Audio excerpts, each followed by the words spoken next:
Oo, libre maging masaya. Kaya dito sa channel natin kailangan lagi lang masaya. Oh, 'di ba? Oh, ano na mga pagkatapos niyan, dito na tayo sa ano.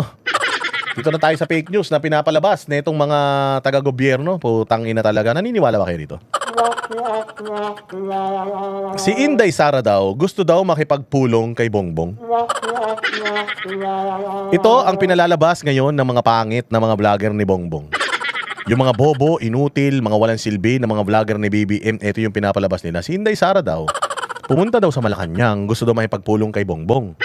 Para daw hindi na matuloy yung impeachment, suportahan siya sa 2028. Putang ina. Zami, tapispisan. Mabuhay ka dyan sa Canada. Isama mo na pati yung pati yung asawa mo tsaka yung mga anak mo sa pabati ko. Naniniwala kayo rito mga bossing gusto maipagpulong ni Inday Sara kay Bongbong? Pukin ang ina niyan. Gusto na nga ni Inday Sara maglaho na sa mundo yan eh. Tapos makikipagpulong siya para saan? Putang ina, ikaw ba gusto mo maipagpulong sa tanga? Gusto mo bang maipagpulong sa abnormal? Gusto mo bang maipagpulong sa utak tae? Napakatalino ni Inday Sara para gawin niya ito. Diyos ko naman, ganyan kayo katanga, naniwala kayo sa balita na ito? Sa dami ng teknolohiya ngayon, CCTV. Kung nakipagpulong o gusto ni Inday Sara maipagpulong, edi sana ibinalandra na ni Claire Castro sa kanyang press con yan. O eto nag-text si Inday Sara gusto maipagbati kay Bongbong. Tarantado. Hindi kailangan ni Inday Sara maipagbati kay Bongbong. Kung merong may kailangang makipagbati sa dalawang to, si Bongbong makipagbati kay Inday. Bakit? Sa dami ng kahayupan na ginawa ni Bongbong sa Pilipinas, putang ina, kailangan talaga ligawan niya ulit si Inday Sara. Bakit? Pucha, magiging first order of business ni Inday Sara itong si Bongbong Marcos pag nanalo siya sa 2028. At kung halimbawa man mamagic ang impeachment at ma-impeach si Inday, putang ina, si Basti magiging mayor. Lahat ng mga Duterte, kahit sino ang ikampanya ng mga Duterte, sigurado ako mananalo. Sabi ko nga sa inyo, kahit yung aso kong galisin, pag ikinampanya ni Inday, mananalo yan sa sobrang galit ng taong bayan. Makita kasi. Shout out at ang anak mong si Yochi. Sabi mo kay Yochi, mag-ingat. Ikaw din, sindikato. Mabuhay ka. Salamat sa iyong tulong sa channel natin. Mapupunta kayo lahat sa langit. Isama nyo, gusto nyo isama. Dalawa lang ha. Dalawa lang. So lagay nyo dyan sa comment section, naniniwala kayo na makikipagpulong si Inday Sara, di ba? Nicey. Salamat. Makikipagpulong si Inday. Anong pagpupulungan nila? Putsang inang, wala na. Sunog na yung tulay na yan. That ship has sailed a long time ago. Mga gago. Tanginang mga pinapakalat ng mga bobo mga vlogger, tangina ninyo, sa lahat ng mga ginawa nyong kahayupan sa mga Duterte, sa tingin ninyo makikipag-ayos sa inyo yan. Kung meron kailangan, Lala Marquesi, dyan sa London, Europe pala, maraming salamat sa iyo sa lahat ng pwedeng makipagbati kay Inday, si Bongbong yun. Mas kailangan ni Bongbong ang proteksyon pag wala na siya sa kapangyarihan. Ano naman mahihita ni Inday kapag lumapit siya kay Bongbong? At kung lalapit lang si Inday kay Bongbong, sana noon pa. Putya, ngayon pa na ang taas-taas ng trust rating ni Inday Sara, tapos si Bongbong mas mababa pa sa IQ niya. Yung kanyang approval and trust rating, makikipagbati si Inday sa kanya. Haller! Tangina, in your dreams. Alam ko naman na libog kayo sa mga Duterte. Mga ulul. Tangina ninyo. Pinagsasasabi ninyo. Ay, teka, parang meron akong isang dito. Meron akong isang video dito. Parang may isa akong video rito na naitabi. Na PRRD. Wait lang. Parang lang. Baka lang meron. Kasi kung meron, ay wala na yata. Nabura ko na yata eh. Anyways, dito lang tayo kay Inday Sara. Diba? The ship is sinking. Sabi nga, naglayag ng matagal yung yan. Kung makikipag-ayos si Inday Sara noon pa sana. Pero napakalalim na ng sugat na ginawa nito ni Bongbong Marcos sa pamilya mga Duterte. Hindi lang sa Duterte actually. Sabi nga ni Inday Sara, what happened to our family, personal yun. Kung ano man yung ginagawa nila sa akin, sinisiraan nila yung pagkatao ko, personal yun. Pero yung ginawa nila sa bayang Pilipinas, pucha, ibang usapan yun. Pwede kong palagpasin yung nangyari sa akin, yung pagpapadala nila sa tatay ko, paninira nila sa namin, pamilya namin. Personal yun eh. Pwede kong pwede kong ipagdasal na lang sa Panginoon yun. Pero yung ginawa nila sa bayang Pilipinas, yung ginawa nila sa mga Pilipino, hindi ko yan palalagpasin. Yan ang sinabi ni Inday Sara sa amin. Wala na silang maibalita kay Bongbong, kaya ito na naman yung kanilang pinapalabas. Puta, pinik up pa ng media. Ganyan din kabobo ang media. Sige, pakinggan natin to. Marcos na makipag-usap daw kahit kanino ayon sa palasyo. Kasunod po yan ang balibalitang Bukas daw si Marcos na makipag-usap kahit kanino. Pukin ang ina niyan. Sa multo nga nakikipag-usap si Bongbong, isa tao pa. Natural. Bukas talaga yan kahit makipag-usap kahit kanino. Puta, kinakausap nga niya pati dingding, pati ipis sa bahay niya sa lakas ng tama kinakausap niya. Kupal yan tao na yan. Jojo Hugo, ghost ship na yan. Imposibleng sakyan pa ni VIP. Wala na, lubog na yung barko.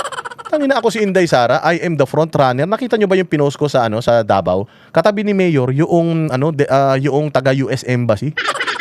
Di ba sabi nyo, ututa ng China si Basti, pero katabi niya taga US Embassy. Alam mo na yung mga taga Amerika nanliligaw na sa mga Duterte dahil alam nila matatapos na itong panahon ni Bongbong, at pag natapos ng panahon ni Bongbong, lulubog yan kasama sila. Kaya ngayon pa lang nakikipag-usap na yung mga Amerikano sa mga Duterte dahil alam na din daw nila na mananalo si Inday Sara sa 2028, hindi na mapipigilan yun. Kaya nakikipagbati na sila ulit. Unti-unti, kahit yung mga congressman, unti-unti naglilipatan na rin eh. Puta, habang naglilipatan na lahat sa mga Duterte, kay Inday Sara, ang lakas-lakas ni Inday Sara at 47 approval and trust rating, tapos makikipag-ayos siya kay Bongbong. Putsang inang yan, kiss of death yan. Parang uminom ng lason si Inday, putya. Ang ganda-ganda ni Inday, makikipag-usap sa pangit. drama makipagpulong ni VP Sara kay PBBM. At live mula sa San Juan City, nauna sa balita, News 5 Palace correspondent Maricel Halili. Mase, kinumpirma ba ng Malacanang na may gantong hiling si VP Sara sa Pangulo? Bok, hindi kinumpirma pero hindi rin itinanggi ni Palace Press Officer Claire Castro. Hindi kinumpirma pero hindi tinanggi. Puta, ganun kabobo si Claire. Paano si Claire din na nagpapakalat? Kasi alam niyo, yung mga vlogger na yan, di ba nga, meron na walang 50 million daw sa Bolt? Di ba may nawalang 50 million daw sa Bolt? Tapos sabi nung si Mike Tae, yung vlogger nila matanda na wala ng trabaho, Lynn Albano, mabuhay ka dyan sa Japan. Di ba sabi niya na napakakurakot daw ng PCO. Sila mismo naglalaglagan, napakakurakot daw niyan. Yung mga yan, may budget yung mga yan, di ba sinabi ni Marcoleta yan, may budget daw yung PCO nang nagbabayad sila doon sa mga vlogger na umaatake kay Inday at nagpupuri kay Bongbong. O tingnan mo, hindi niya kinonfirm, hindi niya dinanay. Hindi nila kayang ipalabas siya, kaya pinalabas nila sa mga bobong vlogger nila eh. Binigyan nila ng barya-barya yung mga patay gutom kasi yan eh. O ngayon, sila naglalabas, gusto naman kasing kumalat yon ng mga taga Malacanang. Kilig na kilig sila dun sa balita na nakikipagbati si Inday Sara kahit sila naman yung may gawa nun. Kahit sino naman bobo sa Pilipinas, wala namang maniniwala ron sa Una, impeachment. Putsang ina, walang matibay na ebidensya. Hanggang ngayon, wala pa rin sila mapatunayan. Ninakaw ba na Inday Sara yung pera o hindi? Wala. Hanggang ngayon, di pa nila napapatunayan yan. Ginastos yung pera? Yes. Inisyu yung pera, binigay yung pera kay La Chica? Yes. Ang tanong, ninakaw ni Inday? Hindi. May patunay? Wala. So walang patunay na ninakaw ni Inday. So malabo na maniwala ang taong bayan kung gamit ang impeachment na si Inday Sara magnanakaw. Kinuwento nga sa inyo kung gaanong napakalabo na maging magnanakaw ng mga Duterte, hindi ba? So eto ngayon. Eto naman yung pinapalabas nila ngayon. Taragis yan. Sa tingin ba ninyo si Inday Sara sa lakas ng arrive niya? Hindi pa nga siya nagsasalita, natatay na si Claire Castro eh. Bali-balita na nagre-request nga Sila din nagpakalat niyan. si Vice President Sara Duterte ng private meeting kay Pangulong Bongbong Marcos. Matatandaan kasi natin na over the weekend, kumalat sa mga social media accounts yung sinasabi na meron daw request si VP Sara na makausap si Pangulong Bongbong Marcos. Actually, spokesperson Harry Roque ginawan pa nga yan ng collage yung mga naglagay ng post na ito at ipinost din niya sa kanyang Facebook. Diba? Sino-sino yung mga pinost ni Harry Roque? Mga content creator, mga influencer, mga bad influencer ng administrasyon. Lahat ng mga pages na yan, puro papuri kay Bongbong Marcos yan. Connected ba yung mga yan? Well connected ba yung mga yan? Sabi ko nga sa inyo, kahit isang beses baka, kahit anino ni Bongbong, di pa nakikita ng personal ng mga ulol na yan. Sabi ko nga sa inyo, kami nagbabalita kami tungkol sa mga Duterte. Pucha, lagi namin kasama ang mga Duterte. Kainuman, kakainan, kasama namin sa mga events, naiimbitahan tayo, kumpare ko pa. Di ba?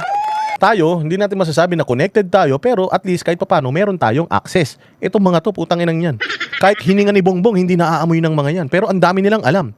O paano, mga aso ito ng ng mga may pera, mga kinurakot sa bayan, pinangsusweldo sa mga ito, para gumawa ng istorya at ipagtanggol si Bongbong. O kita mo yung isang vlogger nila na binaril sa mukha. Binaril sa mukha dahil sa kasinungalingan o estapador. Ganyan din yan mga yan, isa lang mga lahi ng mga yan. Pero kanina, nantanong yan si Undersecretary Claire Castro kung totoo ba na meron niyang ganitong request. Sabi niya, wala raw natatanggap na ganitong impormasyon. Pero malinaw naman daw na bukas si Pangulong Bongbong Marcos na makipag-usap sa kahit na sinong personalidad na kontra sa kanyang administrasyon. Ulul, lahat nga pinapakulong nyo eh. Pag nagsalita nga, pinakukulong nyo eh. Makikipag-usap ka? Ulul, kasinungalingan yan. Partikular na tinutukoy dito si VP Sara, nilinaw yan Oy, si Roquito, sir, ano yan, yung nagpadala sa Gcash natin, wait lang, check ko, ha? Ano mo naman, importante sa atin yung mga ganyang bagay, hindi natin ilagay, sinong pangalan? O, ilagay ko sinong pangalan, o maraming salamat sa iyong ayuda. Mabuhay ka sa 200 pisong pinadala mo. Maraming salamat din sa nag-send ng 700 at ng 300 at ng 150. God bless you. Kilala nyo kung kanino kayo, alam nyo yan. Mapupunta kayo sa langit. Mapupunta kayo sa langit, hindi sa langit-langitan ha. Hindi katulad nung pupuntahan ni Benny Abante. Mapupunta si Benny Abante sa langit-langitan. Oo, sa impyerno yun. Oo, yung pupuntahan nyo, totoong langit yan, legit. Legit yan. Salamat kay Roquito Serutneb. Anak ng tinapay naman pangalan, kaya hindi ko nabasa eh. Apakahirap basahin yan eh. ni Jose Castro dahil ayaw daw niya na ma-misinterpret ang kanyang pahayag. Pero matatandaan daw natin. Ayaw daw niya ma-misinterpret yung kanyang pahayag. Gago, lahat ng pahayag mo hindi na kailangang i-misinterpret. Alam na ng taong bayan na yung mga pahayag mo, puros pang tarantado yan. Utang ina ka siguro, pinaglihi ka sa tarantadong tao. Kaya tarantado din ang ugali mo. O, tsaka ayaw daw niya ma-misinterpret yung mga statement niya. Gago. Tangina, kahit nga hindi mo trabaho, sagot ka ng sagot. Kahit na wala ka naman dapat opinion, sagot ka ng sagot. Tapos ito, hindi mo kayang opinionan. Paano? Kayo rin nagpakalat niyan. Kayo nagpakalat niyan para pag-usapan ng taong bayan na talagang ako si Inday guilty. Kasi nakikipag-usap na siya sa presidente, di naman siya makikipag-usap kung hindi siya guilty. Ulol. Tangina, paano magiging guilty yan? Tangina, siligutan. Ang tagal-tagal, inabot nung hearing kanina sa sobrang bagal niya magsalita, wala siyang napatunayan. Abnormal. Sa unang vlog ni PBBM, sinabi naman niya na open siya sa dialogo. Pakinggan natin ang sinabi ni Jose Claire Castro. Ang sabi ng Pangulo, sa una pa lang niyang podcast, kahit sino, sa lahat na maaaring hindi sumasang-ayon sa kanya, siya ay bukas. Ulul, tangina mo, lahat nga na hindi sumasang-ayon sa inyo, kinakagat mo eh. Para kang asong ulul eh. Putang ina, hindi ka naman aso, nangangagat ka. Si Irisi may sinasabi, kinakagat mo. O si Basti Duterte, si Pulong, may mga sinasabi, kinakagat mo. Tangina, lahat nilang kinagat mo. Tapos sinasabi mo, willing makipag-usap si Bongbong sa lahat. Eh, ikaw nga, hindi ka marunong makipag-usap ng matino. Tangina tong mga to, napakasinungaling, no? Nuknukan na sinungaling tong mga hayop na to. Willing makipag-usap si Bongbong sa lahat ng mga may reklamo sa kanya. Tanga, nakakulong na si Mike Defensor. Nakakulong na yung mga hindi kakampi ng gobyerno, tapos gusto pa makipag-usap, gago. Ulul. Tanginan to si Claire Castro, napakasinungaling. Anong almusal mo kasinungalingan? Tanghalian mo kasinungalingan? Hanggang pagtulog mo kasinungalingan? Anong lasa niyan? Tanginan tao na ito, no? Tumanda na sa kasinungalingan ng walang hiya. Makipag-usap. Patay gutom sa pera eh. Patang gutom sa pera, patay gutom sa kapangyarihan. Tsaka kaya puro kasinungalingan na lang ang nilalabas sa bunganga na itong hayop na ito. Tangina, tatakbo sa politika yan. Pusta tayo, magpo-congressman yan. Kung hindi, magsisenador yan. Kupal na yan. Kasi bilib na bilib siya sa sarili niya eh. Tangina, kung may pinakatangang tao sa mundo, baka pangatlo siya. Para magkaroon ng magandang pagkakaintindihan. Hindi partikular para kay Vice Presidente. Baka kasi magkaroon na naman ng misinterpretation. Interpretation, tangina mo, pantanga naman yung statement mo. Hindi naman kailangan ng rocket science dyan. Bendo King Official, mabuhay ka. May pakulay din ba yung mga pro Marcos content creator? Meron. Pambili ng Eskinol. Ang papangit eh. Okay ng ina niya, ang lalaki ng labi, ang lalaki ng tiyan, ang lalaki ng ilong, okay ng ina, bukbukin ng mga muka. Ayop na yan. Tangina, papangit na, hindi pa ayusin yung mga content.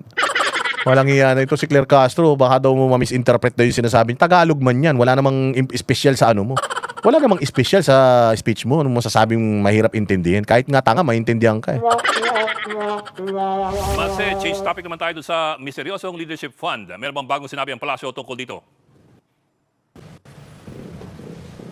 Well, kanina, Bok, natanong si Undersecretary Claire Castro kung ano yung sinabi mismo tungkol dito. Noon kasing FOCA press briefing last Friday, nakita si Jose Castro nakikipag-usap kay PBBM Fund, yung kanyang tinutukoy. Kaya inulit itong pagtatanong kay Jose Castro tungkol dito sa Leadership Fund. Pero ang sabi ni Jose Castro, malinaw ang pahayag ni Pangulong Bongbong Marcos, wala raw siyang alam tungkol dito sa Leadership Fund. Matatandaan kasi natin na sinabi ni DPWH o dating DPWH. Wala daw siyang alam sa Leadership Fund. Gago, wala ka naman kasing leadership eh. Jojo Hugo, mabuhay ka. Wala ka naman kasing leadership. Di ka naman leader. Talagang wala kang alam sa Leadership Fund. Oo, bobo ka. Posibleng wala kang alam, sinasabi ni Bunuan, tas di mo na naman alam. Lahat na lang ng sinasabi nila, hindi mo alam. Ano na lang ang alam mo kung lahat hindi mo alam? Ha? Ano na lang alam mo?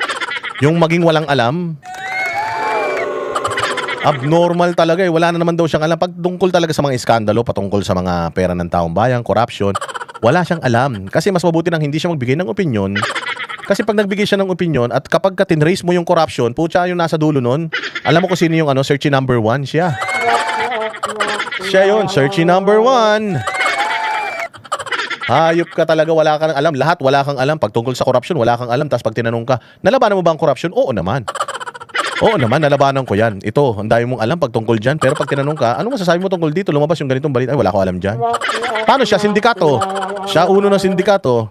Secretary Manuel Bunuan na nagbibigay siya ng leadership fund doon sa ilan sa ating mga senador. Pero ang paglilinaw hindi bahagi ng General Appropriations Act o ng National Budget ang leadership fund at hindi naman daw ito kukonsintihin ni Pangulong Bongbong Marcos. Hindi ko konsintihin ni Pangulong Bongbong Marcos nung sinabi ni Bunuan na meron. Ibig sabihin, alam niya na meron, pinirman niya yung budget. Yan na naman tayo eh. Yan na naman tayo. Dadalhin natin kay Inday Sara sa impeachment. Sinasabi ninyo, si Inday Sara ang head of agency, kaya siya ang dapat sisihin patungkol sa mga pagdidisburse ng pera ng kanyang mga SDO. Oh, pero dito kay Bongbong Marcos, etong si Bunuan, tao man niya yan, sino nag-release ng pera dyan, opisina niya, DBM. Tapos, sinasabi ni Bunuan na may ganitong budget, tapos sinasabi na naman ni Bongbong, siya pumirma nung budget, GAA, pucha, wala daw siyang alam. O, tingnan ninyo, sabi ko nga sa inyo, kung tarantado ito si Bunuan at nagnakaw ito si Bunuan, sinong amo niyan? Si Pangandaman at saka yan si Bongbong Marcos, yan ang amo niyan. Kung baga, ang SDO o Senior Disbursement Officer or Special Disbursement Officer itong si Bunuan, ang head of agency si Bongbong. Kung si Inday Sara sa impeachment na yan, doon sa mali di umanong pagdidisburse ng pera, siya yung sinisisi natin kahit naman hindi sa kanya yung trabaho na yon, dapat ganun din kay Bongbong. Lahat ng mga pinirmahan ni Bongbong sa budget na ninakaw ng mga tao niya, dapat siya ang may kasalanan niyan dahil siya ang head of, hindi lang head of agency head of state. Tarantado kayo. If that applies, if that logic applies to Inday Sara, if that rule applies to Inday Sara being the head of agency, si Bongbong is head of state. Sino ang amo ni Inday Sara being the head of agency? Si Bongbong Marcos, he's the head of state. So kung may impeach si Inday, dapat pati itong hayop na ito, ma-impeach ito. Dahil kung may kasalanan si Inday, may kasalanan din siya. Bakit? Siya kasi ang amo ni Inday Sara eh. Ang ina nyo, tatangan nyo. Pare-parehas kayo mga walang utak. Pangulong Bongbong Marcos kasi paanong hindi niya alam ito. Ang tugon siya ni Jose Castro, kaya nga daw agad na nagpa-imbestiga si Pangulong Bongbong Marcos dito sa mga sinasabing anomalya sa flood control project nung oras na nalaman niya yung tungkol dito sa anomalyang ito dahil ayaw daw nilang itolerate itong mga nangyayaring ganito sa ating pamahalaan. Ayaw itolerate na deliveran ka ng maleta, ayaw mo itolerate. Tangina, ayaw mo nga daw na ayaw mo nga daw na konti lang yung matatanggap mo eh. Kailangan ganito, bahala kayo sa buhay nyo, basta ako kailangan ganito yung matatanggap ko eh. Kapal na mukha mo, Bongbong. Wala ka na namang kinalaman, wala ka na namang kasalanan. Puta, sa Santo Niño ka ba nung bata ka? Ha? Ikaw ba yung batang Jesus? Walang hiya ka talaga. Salot ka sa Pilipinas. Ang tanong pa sa kanya kanina, dapat bang Oo, tama yun. Nasabi, di ba? Ang utos ng hari, di dapat mabali. Sabi ni Zaldico mismo yan. Sino ba yung hari? Ikaw yun eh, tanga ka. Hindi naman hari si Romualdez, ikaw ang hari dahil ikaw ang presidente. Abnormal. ituring na state witness itong si Secretary Bunuan despite all the situation mabibigyan ng Malacanang. Sabi ni Jose Castro, bahala na ang korte na magdesisyon tungkol sa isyong yan. Narito ang sinabi ni Jose Castro.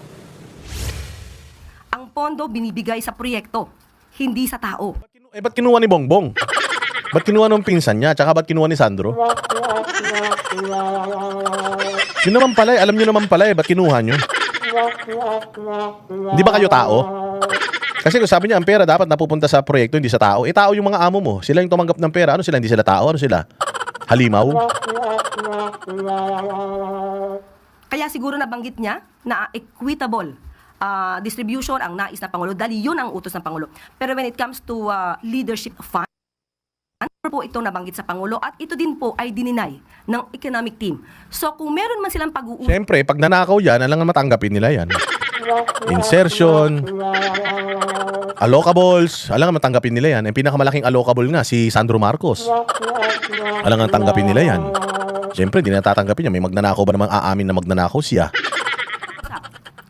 Among themselves, dito sa DPWH, hindi po ito kailanman naging programa ng Pangulo. At hindi po nakalagay ang leadership fund sa GAA. Mase, nitong Sabado naman, tinambangan si BARM Interim Chief Minister Abdul Rauf Makakua. Anong reaksyon ng Paki ko dyan. Pati yung tinambangan. Oh. Oh, di ba? Oh, sabi ko sa inyo eh. Hindi na tayo kaya. Kami ang boses ng masa, hindi natatakot. Katotohanan lang, di kami nalulunod. Walang bahid ng sismis, lahat ay totoo. Kahit sino ka pa, pag mali ka babanatan ka. Walang pinipili kulay, wala kaming kinikilingan. Basta para sa bayan, kami lalaban. Pag tama palakpakan, pag mali banatan. Di matitinag, di matatakot, para sa bayan tuloy ang sigaw. Sa harap ng kamera, walang halong takot. Mga baluktot, lahat kayo'y tutumba. Ang hustisya at totoo, yun lang ang mahalaga. Kahit sinong harang, di kami matitinag. Walang pinipili